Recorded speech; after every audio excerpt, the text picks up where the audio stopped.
Welcome back to Shaun and Ari Discuss Israel. It's episode 2 of season 2. Ari, how are you? Wonderful, Shaun. How you doing? I'm good, thanks. So, today's topic. We're going to talk about protest movements that have shaped Israeli society. We're going to go back about 20 years. We're going to talk about the ideological connection between them. And we're going to touch on the funding, which is also, like one smart man once said, if you want to know who someone's working for, follow the money. Okay, let's do it. So I'm going to go back, like you said, 25 years almost, to Israel in 1999 and 2000. One of the hot topics in Israel, in addition to the Oslo Accords, was Israel in Lebanon. Interestingly enough, as much as Israel is there now, between 1982 and 2000, Israel had a security zone in South Lebanon where soldiers were deployed, and unfortunately, upwards of about 100 soldiers were either killed or injured every year from 1983 until the Israeli pullout. And a massive campaign began, spearheaded by an organization called Four Mothers, which were actually four mothers of soldiers. Three of them were mothers of soldiers who had either been killed or seriously wounded. This was the civil society organization that arranged protests, meetings, to convince Israel's society that Israel needed to leave southern Lebanon, leave the security zone. Right. And when we look at it historically, we can tell that the security zone, while yes, many, many soldiers were killed and wounded in the security zone, it created actual security and safety for Israel on its northern border. Like, it served its purpose. Israel was safe and secure in the north while we had the security zone. Well, more so now that Israel has had to re-invade Lebanon, even though Israel has pulled out, the IDF has acknowledged that they're staying in 5 areas. Personally, of those 5, 2 of them were IDF military installations that I was part of 25 years ago. In fact, one of them I personally was in the pullout of in May of 2000. And now, exactly 25 years later, we're in the exact same position. Well, like we said, history repeats itself if you're not going to change anything that you do. So that's the first protest that we're going to talk about, the first civil society. The second one we're going to discuss, we're going to fast forward from that till 2005. And we have what was branded in Israel as the disengagement from Gaza. I would say more the abandonment of Gaza, where Israel pulled out all of the Jewish civilians living there, pulled out the army, even pulled out the dead bodies of Jews living there, and created an entire separate entity in Gaza, which was immediately taken over by Hamas back then. And there was the blue ribbons and the orange ribbons back then. There was the anti-government disengagement movement and the pro-disengagement movement in Israel. Of course, the Israeli government refused to have a referendum on it because it seemed that we were going to lose that one and they weren't going to have to follow through the deal. But Ariel Sharon went along with it and had an entire protest movement supporting him to disengage from Gaza. After 2005, we're going to fast forward to 2011, the Gilad Shalit deal where Israel released 1,100 Hamas terrorists, including Yahya Sinwar and the entire senior leadership of Hamas of today, were released from Israeli prisons in return for one soldier that they had kidnapped many years earlier. And then we can fast forward again to 2020 and eventually 2023, where starting off with the economic protests that morphed into the Kaplan protests against Israel's judicial reform. Which then morphed more into just an anti-Bibi, anti-government protest in general under the guise of being just under the judicial reform. And then from that, we're going to move forward to today, where we have the pro-capitulation deal, as I call it, the Hamas movement, supported by the Forum for the Families of the Hostages, which claim to represent all the families of the hostages, but they don't, because they also have the Forum of Gvura, the Forum of Courage, which is a couple of other families that don't agree with them, that is pushing Israel to capitulate and surrender to Hamas instead of fight a war to win. Right. So I'm going to be a little bit tamer, and I'll say that the Family Forum are pushing for a hostage deal, even a very high-priced hostage deal for a ceasefire and release of all hostages. I think we've given a pretty good overview. We will have a couple of arguments about how we describe the different organizations going back and forth, which is part of the fun. But let's go back to 2000.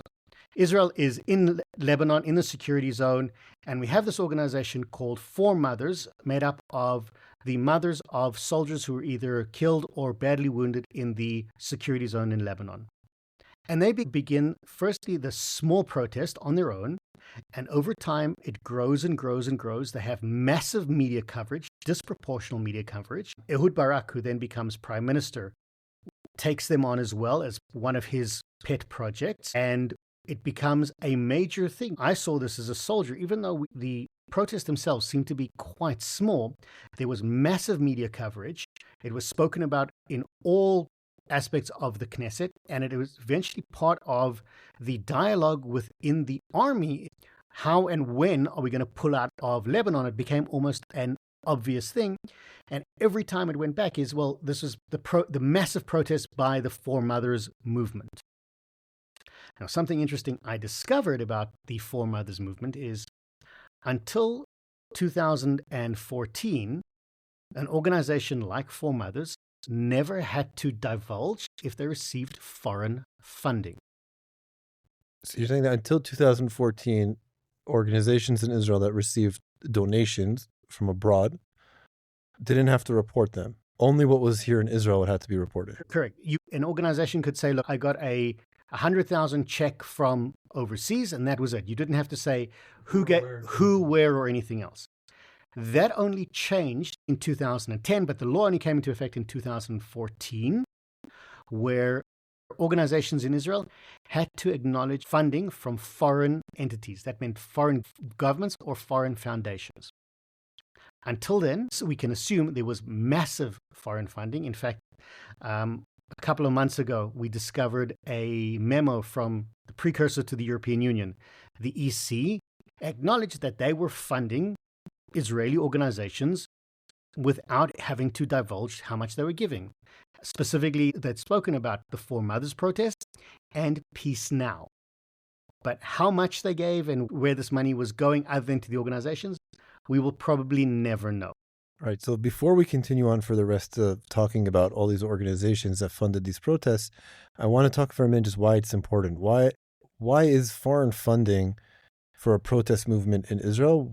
What's the difference between that and whether I donated out of my own pocket for it or went to the protests, for example?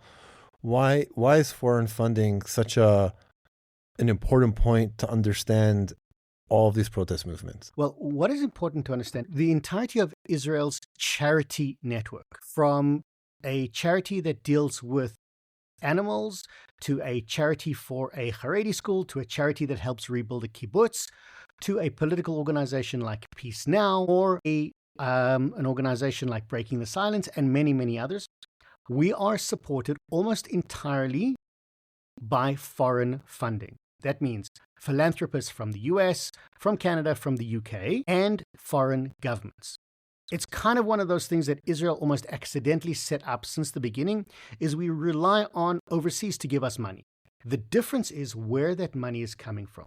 While most charities and organizations in Israel get money from tzedakah, from charity, from individuals, or even philanthropic organizations around the world, political organizations in Israel, on the left predominantly, are funded almost entirely by foreign government institutions. And that makes it very different because we're not talking about people who, from the goodness of their heart, want to support a particular idea or ideology. We're saying that foreign governments have a vested interest in a particular political point of view. So now let me break that down. What you're saying is that the reason the foreign funding is so important is because it basically promotes ideas that aren't organically supported by the local population here. So we'll use Peace Now as an example because I think that's one we both agree on, that is supporting a very bad ideology for Israel that wants to see Israel as a country of all of its citizens and not just a Jewish state, believes in peace at all costs, no matter what. And of course, all those costs are in Israel and no one else has to pay anything.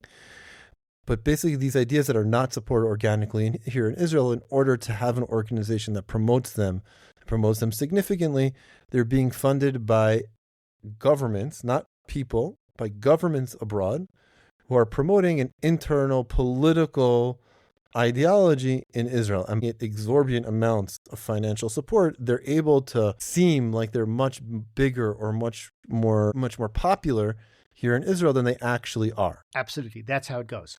And you can even take it a step further when it becomes circular, where these organizations, because of their foreign funding, can be unnaturally popular in Israel. They can use that unnatural popularity that they gain because of their money to go back to foreign donors and say, hey, look how popular we are. Give us more money so that we can actually implement our political agenda. And then, and we're going to take it one step further. And then when an organization seems like it's so much bigger and so much more popular than it really is, those ideas then become popular and get supported, and they get outside support in the political world in Israel because they seem like, wow, so many people support this and so much money's behind it. Clearly, these are the people I want on my side so that they all vote for me. That's exactly the point. Okay, so now let's break it back down to the discussion that we had. We said this week we're going to stay on topic. We're not going to get sidetracked. So let's take an example as we started out with the pullout from the security zone in Lebanon, where you have served there. Israel stayed in the southern part right up against Israel's border to prevent our enemies from coming close to Israel and being able to launch attacks into Israel. We kept a security buffer zone on southern Lebanon. And then in Israel, there was a discussion, like every other debate, of whether Israel really should stay in Lebanon and maintain the security zone or pull out of it and retreat up until Israel's internationally recognized border in the north. That was a discussion that Israel was having internally on its own between different sides. Right.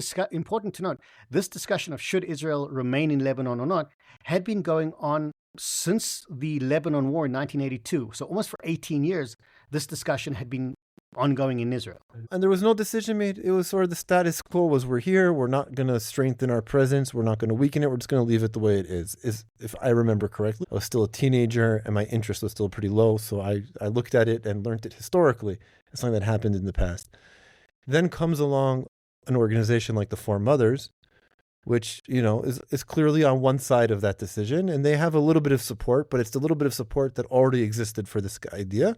And then they get this assumed enormous amounts of international funding from foreign states, not individuals, not the goodness of my heart, not I want to help, but a state is trying to affect its foreign policy through Israel's internal civil discussion. Yes. Now, I want to bring up a very interesting point about this, and this will relate to what we're going to speak about a bit later in the discussion. There was actually a major event that did trigger a more critical discourse in Israel. In 1996, there was what was called the helicopter disaster, where two IDF helicopters collided in midair, and the result was 72 soldiers were killed. Both helicopters were on their way to Lebanon to drop off these soldiers. So losing 72 soldiers in one day was a major trauma for the country, and it set off should we or shouldn't we be in Lebanon? So there was this raw emotion, and that's actually where a number of the mothers came from, was our sons had died maybe pointlessly for Lebanon. So there was raw emotion that was being played on, and that's where this organization came in. But it was amplified because they had a lot of money that they didn't have to divulge to the public. And that money and that support ultimately led Ehud Barak to just flip a switch and pull out of Lebanon in 2000. Correct. You've already got this emotional, if you want to call it this emotional aspect of Israeli discourse, but it is being amplified by organizations with specific agendas that are being very well funded from outside. Okay, so now let's take it to the next step. Fast forward from 2000 to 2005. Ariel Sharon decides overnight, for whatever reason he decides, we're pulling out of Gaza. We're disengaging. We're leaving Gaza. This isn't happening. We're pulling out all of the Israeli citizens that live there, including the dead ones. We're destroying all of the Israeli villages. We're blowing up all the houses or knocking them all down, and we're leaving, and we're just going to sit on the fence, and we're no longer, hands off, we're done, we're disengaging. There was political pushback, obviously, within the Knesset, as I've heard Amir Avivi at the time say he was, he at the time was the chief of staff, military secretary, and he said that they walk in and they told us this, and he said, normally we give an idea, and then they make a political decision. Here they made a political decision and told us to support it. So it was a surprise on the system. But at the same time, there was immediate political pushback of, this is a bad idea. Let's think this 2, 3, 4 steps ahead. This is a terrible idea. Because as much as the situation isn't ideal, we don't have peace, and there's constant attacks and there's constant security costs to maintain our presence in Gaza, it's still safer than if we completely abandon the place and leave it to its own intuitions and what it's going to do on its own. Because if we leave, it turns into what we see today. And that was said. And then there was a protest movement for this decision and against this decision. And again, it was playing on a raw emotion of mainly people who didn't actually live there, because there weren't that many people that lived there, had to serve there, whether in the regular service or reserve duty, to protect the people living there, much like the situation today in Judea and Samaria. And there was a protest, one against, one for. And clearly the for protest was, again, funded once again by foreign support. That wasn't just, I personally feel this way, but countries were funding it with a political agenda that wanted to see Israel smaller, Israel weaker, Israel not capable of defending itself on its own, Israel constantly being under a threat instead of being able to be stable. These were all interests of the foreign entities that were funding this movement. I will agree with some of what you're saying. The raw emotion that came about, and it also came about following the breakout of the Intifada in 2000, and after 5 years, there was a feeling within Israel of, we need a solution. We can't just keep going like this.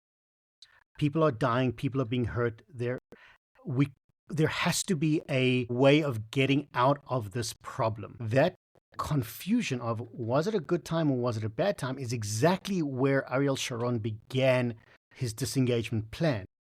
And that raw emotion that he was able to tap into, and then again have these organizations join him, organizations like we've spoken about before, Peace Now and others, that saying, and this is where I'll disagree with you, we don't want Israel smaller and weaker. We want Israel to be within secure borders. We want Israel to withdraw to the place where nobody can argue with us anymore. We want Israel to withdraw to the area where we know it's safe and secure. And if we do that, we will be the good guys and everyone will be on our side. Many people across the world, many governments had the same idea, that they want to create a peaceful utopia between Israelis and Palestinians. But in order to do that, Israel needs to withdraw. Israel needs to capitulate. Israel needs to be militarily weaker, not always seen as the aggressor. And many countries that, in their eyes, had Israel's best interests at heart, said, we will fund organizations that push for this particular agenda.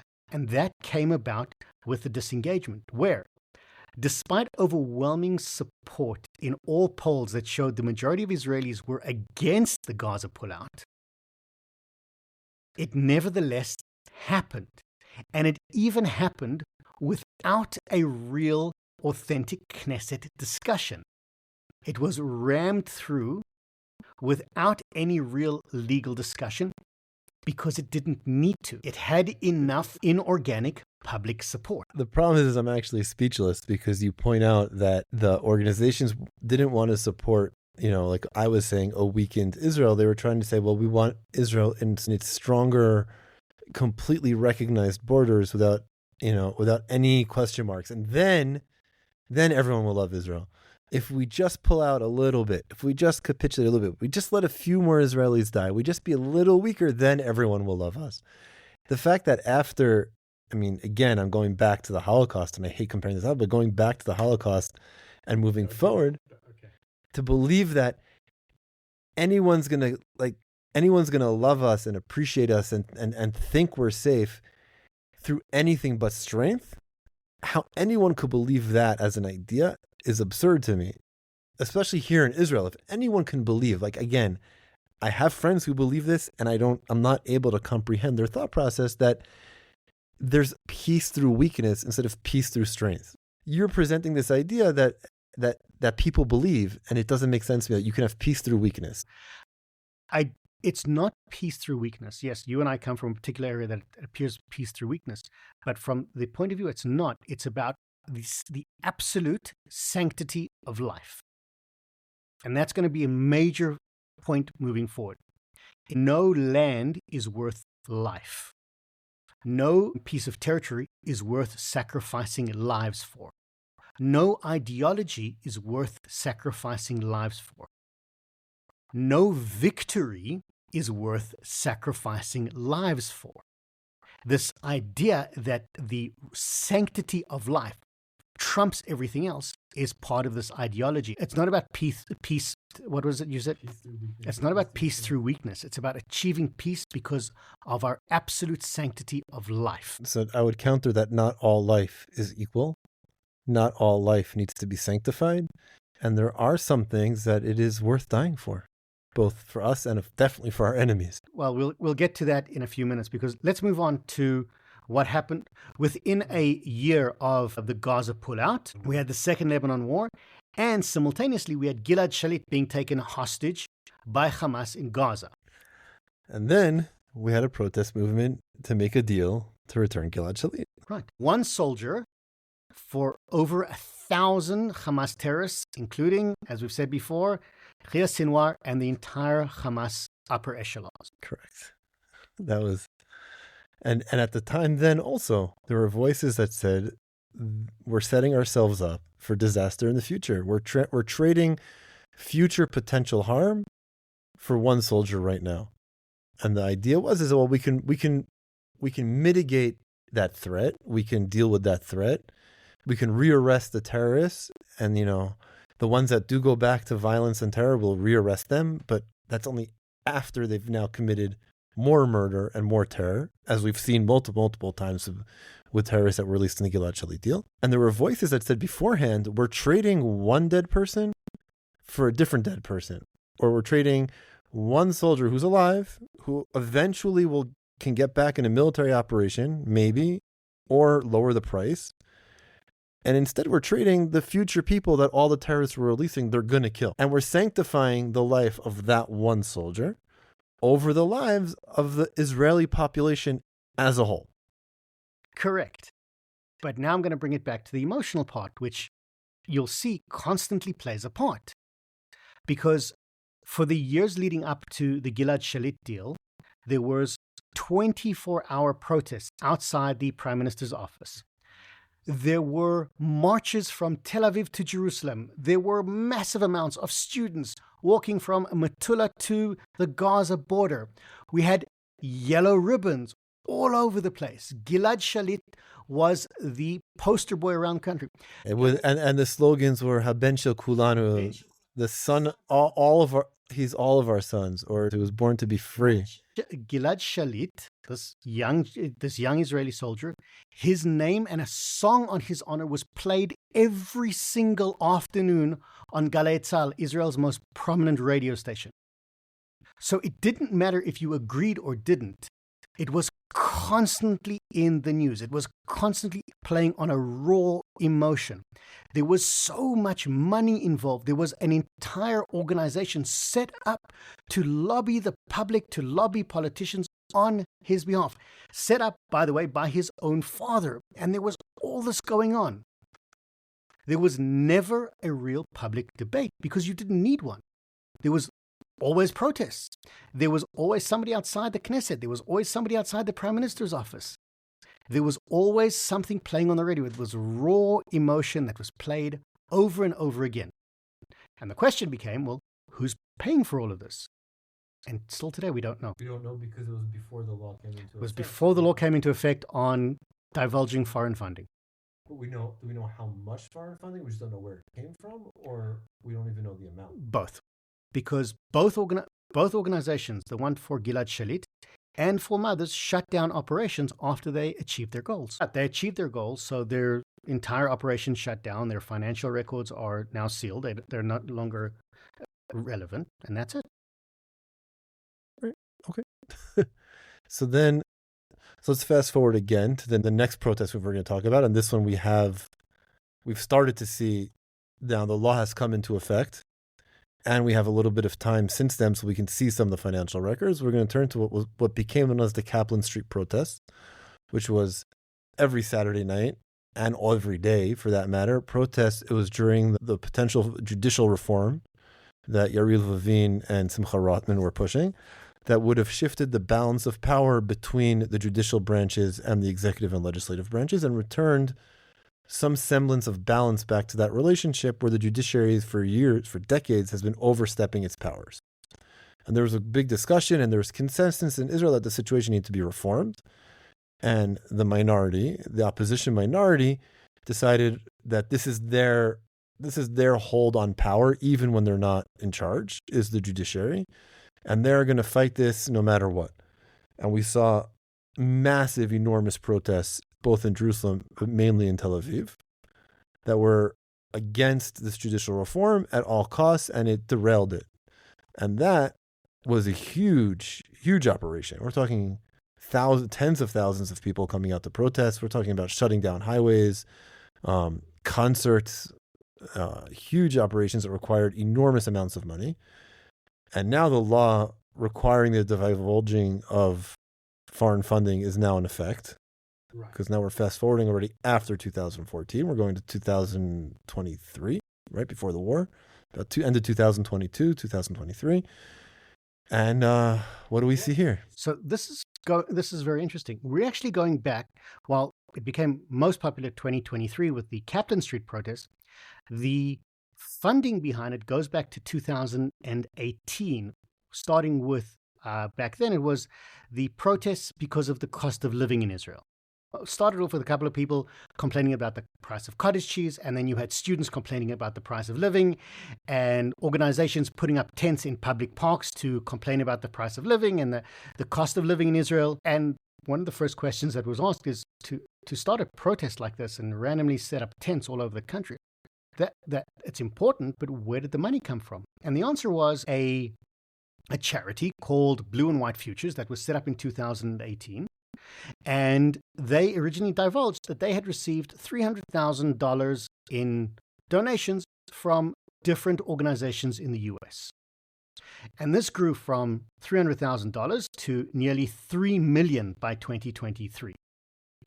So today, the Amutat Kachol Lavan, or the Blue and White Future organization, that is, by their own admission, the money behind the Kaplan protests, receives over 56% of its funding from overseas entities.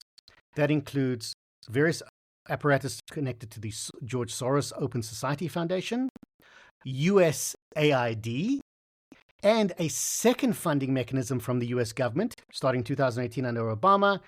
There was a break, and then another 4 years under President Biden, from the National Endowment for Democracy, which is also a USAID and State Department organization. The majority of the funding for the protests against the judicial reform came from overseas governments and overseas entities with a particular, and by their own admission, left-wing political agenda, all in the name of supporting democracy. So, I was about to say, it can't get worse, can it, Shaun? It's not just the US. Very topical today is the fact that Elon Musk has spoken in favor of a particular party in the German election. Well, in Germany today, all the political parties actually have their own, it's called a Stiftung, which is their own funding apparatus. So, for example, the Green Party in Germany has their Heinrich Boll Stiftung. The Communist Party in Germany has what's called the Rosa Luxemburg Stiftung. These are funding apparatus where they actually give money to other organizations around the world. So the German left-wing parties are also funding Israel's protest movement. Wonderful. So Israel's organic protest movement, however large it is and however much they say they're important, and they are, much of their money comes from overseas political agendas. Whew. I'm not even sure where to go with this. So basically, we're talking about foreign governments intervening in the local, completely local. There's no, our judicial reform is an internal matter here in Israel. How the government looks and deals with its internal economics. We're not talking about its relationship with countries abroad or tariffs or anything like that. We're about internal economic functions and the internal functioning between the branches of our own government with zero relationship to our foreign policy here, being funded and being pushed by foreign governments, or not even the governments, but specific players within those foreign governments who have a clear agenda that they want to push on countries around the world, with the focus on Israel at the moment, because that's what's relevant for us. And they're succeeding because, as we all know, money talks. When you have an enormous amount of money, you can make yourself seem like you have more local support and larger, because you could just buy all the airtime you want on every television, radio station to be endlessly in the public's face. And if you say something enough times, people start believing it, even if it's not true. Absolutely. And I'm going to throw in the emotional aspect as well. One of the things Israelis take way too seriously is the idea of independence and democracy. So these protests, those were the buzzwords. They weren't protesting against the government. They weren't protesting against the judicial reform, which is part of it. They were protesting on behalf of democracy. You can't argue with that. You start making it an emotional argument. It's about democracy. If you don't agree with them, you're anti-democratic. Right. Except that's what we have an elected body for, called the Knesset. We have a legislature that we elected to have these discussions that support the interests. Otherwise, they wouldn't have gotten elected, or they won't get elected again, and then you can undo whatever they did. But as we've said, for the last 20 years, the electorate has been pushed by what is going on emotionally in the street, the protests, what is in the media. And it is often disproportionately larger than the reality. The Kaplan protests, with all due respect to them and their defense of democracy, was significantly smaller than people want to believe. But the reality of it was irrelevant. It's about playing on raw emotion and using the right buzzwords. Whereas before we spoke about the absolute sanctity of life as the emotional buzzword, here it became the absolute sanctity of democracy, whether it's true or not. Okay, so we have another protest being funded from abroad, messing around with the internal workings of the Israeli government. And that brings us now to today. Today we have the Forum for the Hostage Families pushing that Israel make a deal with the devil, as I call it, a capitulation deal with Hamas, that no matter what, a deal at all costs. Bring everyone home. Bring everyone home. Bring everyone home now. It doesn't matter the price we have to pay. It doesn't matter the harm that we're going to cause ourselves in the future. It doesn't matter that you and I have both rearrested people released in previous hostage deals, and I'm sure both of us will have the honor of rearresting them again in future operations and reserve duty. Where's the money coming from today? Because the hostage families, as we know, they seem to have an enormous amount of support. I know that any public discussion around the deal gets shut down fairly quickly. Discussion about, well, maybe this isn't such a good idea. Maybe not all life is sanctified, and maybe we shouldn't endanger the future of the entire population of the state of Israel for the tens of people, most of which probably are not alive at this point, being held hostage by our enemies. Or maybe we should try other things. Maybe we should try pressuring Hamas. Maybe we should try, like I mentioned in our previous episode, cutting them off completely. No aid whatsoever. Maybe we should try turning the quote unquote civilian population against them. Maybe we should try many, many other things before we make a deal with the devil right away. Right. So there's 2 points that I need to bring up. The first is back to the emotional side. There may be other options, but if you push the public and say, there's no time for other options, people are dying, people are starving. Every minute we wait, another hostage can die. We can't wait for these other options to work. The sanctity of life and the immediate sanctity of life comes before anything else. Your options might be okay, but they're threatening the life right now of the hostages. And anything you say against that immediately is, you don't care about the hostages. Playing on that raw emotion over and over again. So today in Israel, it is very hard to even speak against the hostage deal, despite the fact that militarily, strategically, geographically, it might not make sense. No, foremost, the absolute sanctity of life comes first. And how did that strategy come about? It's tried and tested, as we've spoken about, for the last 25 years. You play on that raw emotion, eventually get to the point where you can't argue against it because it is such a tidal wave. And it's a tidal wave with a lot of money behind it. Now, to your second point is, where does the money come from for the Families Forum today? And again, and I mean this with no disrespect, I can't even imagine what these families must be going through. Well, the money we don't know, because the Families Forum is a new organization. So they only need to divulge their foreign funding in another year's time. It only came about in 2024 as an official organization. So they're right now taking in a lot of money, and they have no obligation to publish publicly their financial records for another year. That's one. But what we do know is their PR firm, their media firm, and many of their people on the ground drumming up support and protests are the heads of the Kaplan protest from the year before.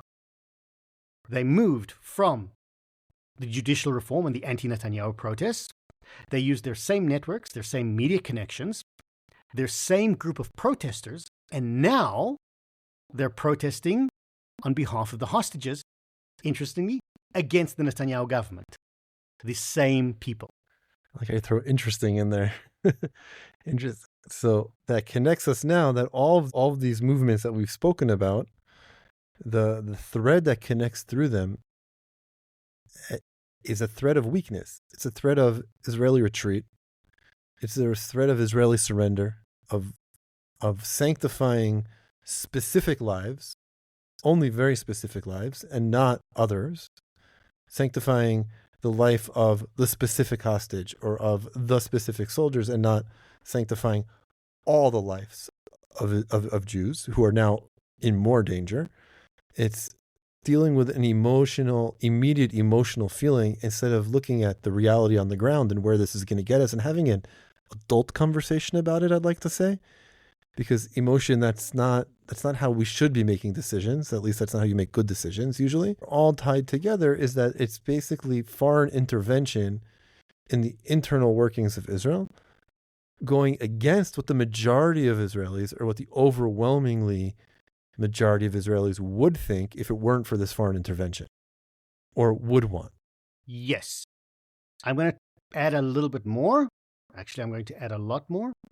By last count, the amount of foreign money that is going to political organizations in Israel on the Israeli political left between 2013 and 2023 is 1.2 billion shekel. That is the amount of money that has been acknowledged by the Israeli registrar. 1.2 billion shekel from foreign government and foreign government entities to political organizations on the Israeli left. Do we know what the balance of the number is on, say, the Israel politically right? Do we know if it's 1.1 billion? Do we know if it's 500 million? So by some of the counts, it's about a third of that amount.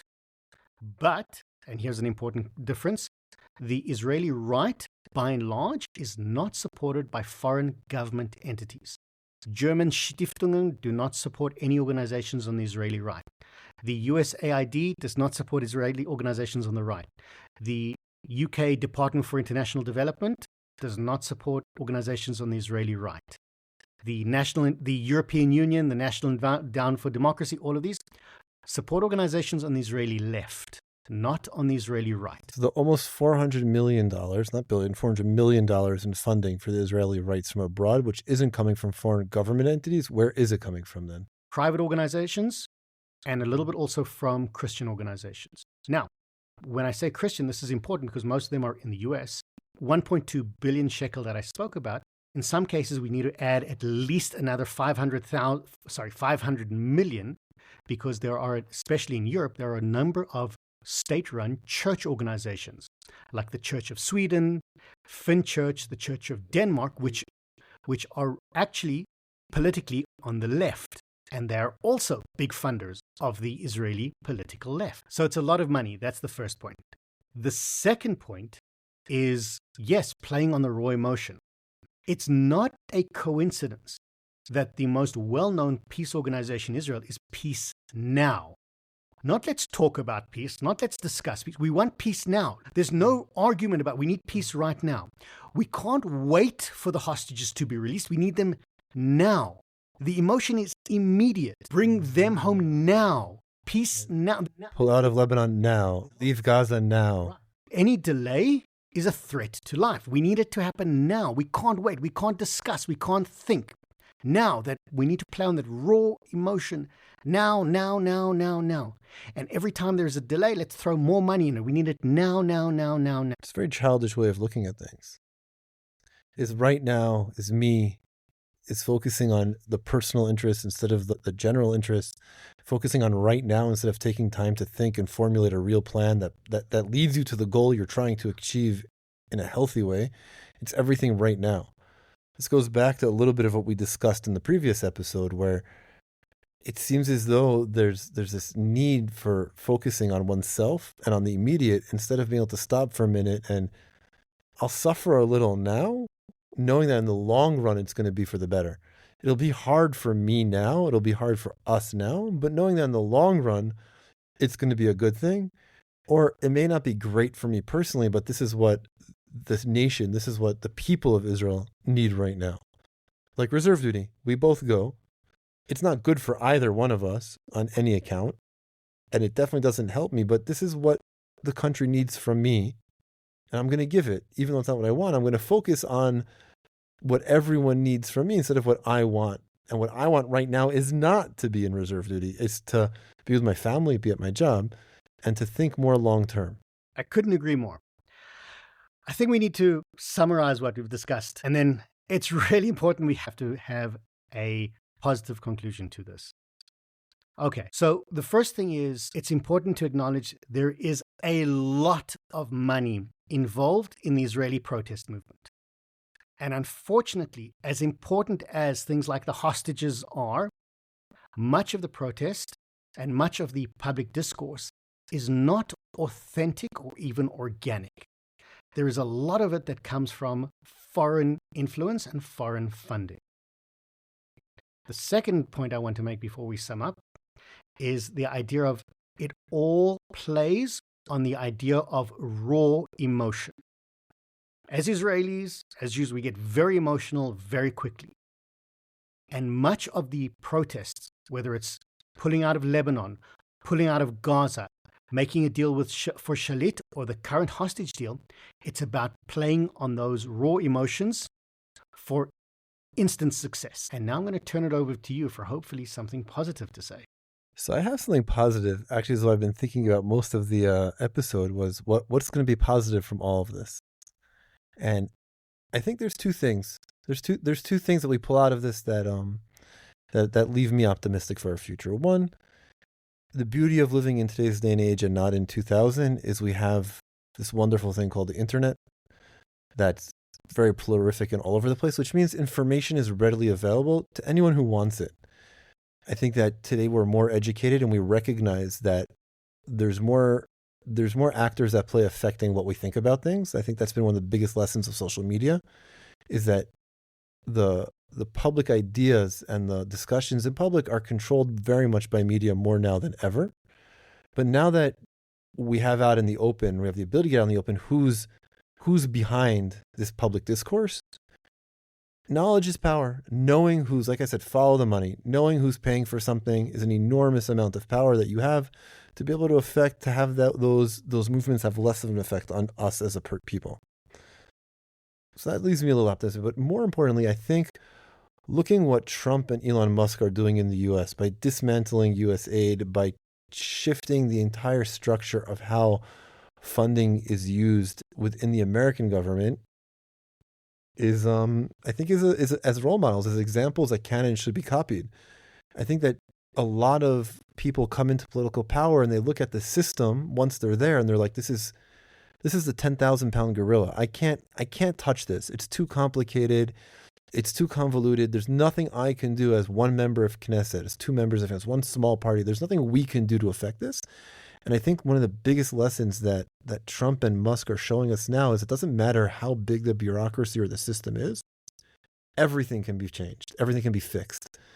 And again, like I said in the last episode, when new leadership eventually comes into power in Israel, I think one of the first things that they have to do, besides, repairing the military and rebuilding it, as I think the second thing is starting to shift focus of the public discourse and open up the markets. I think privatize all of the media stations so that they have to be able to earn their money, and shift the legislation around to fix some of the things you're saying. There's no reason today why organizations or companies, if someone runs a company, it works for me too. I have a year and a half after the year is over to send in my information. There's no reason. Everything's computerized today. It should have to be immediate. It should have to be immediate, on the spot, online. Make things transparent. Transparency creates honesty, and honesty for a conversation is one of the most important things you could have in public discourse. Knowing who you're speaking to and who their backing is extraordinarily important. And I think those things can happen fairly easily. You just need people who are willing to do it. And I think those people are coming up, and we're going to see them in the near future in power. Thanks very much for listening. Please like, share, and subscribe, and we will see you again next week for another episode.